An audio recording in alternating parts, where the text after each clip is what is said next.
Bismillahirrahmanirrahiim. Kulan wacan oo wanaagsan. Maanta waxaad ku soo dhawaataan barashada luqadda Englishka. Waxaanu maanta baranaynaa conversation, wada sheekaysi. Conversation waa wada sheekaysi in laba qof ay wada hadlaan. Waxaa loo yaqaanaa conversation. Dialogue ayaa la mid tahay. Marka conversation waa wada sheekaysi. Where is your father? Where is your father? Aaway aabaha. Where is your father? Aaway aabaha. Father waa aabe. My father aabahay went wuxuu aaday waa go u basti laga dhigay waay. My father aabahay went wuxuu aaday to Muqdisho seaport. To Muqdisho seaport. Tekeda Muqdisho seaport waa teked. To Muqdisho seaport. Tekeda Muqdisho ayuu aaday aabahay. Where is your mother? Aaway hooyada. Where is your mother? Aaway hooyada. Motherna waa hooyo.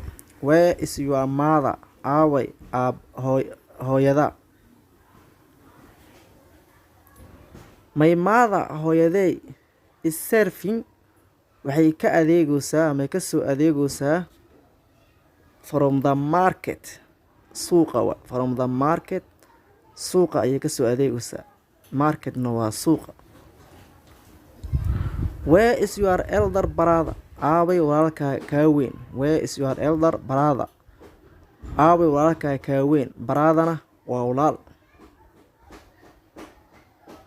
He went isagu wuxuu aaday to school. Schoolka ayuu aaday. He went isagu wuxuu aaday to school. Schoolkii ayuu aaday.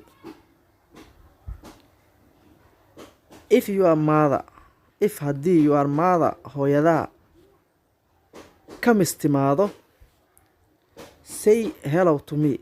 Hello isoo dheh. Say hello to me. Aniga hello isoo dheh ama aniga isoo wac. What do I say? Maxaan ku dhahaa to her ayadana? What do I say? Maxaan ku dhahaa to her ayadana? Uncle Hassan, adeer Hassan ayaa came to us inaga noo yimid.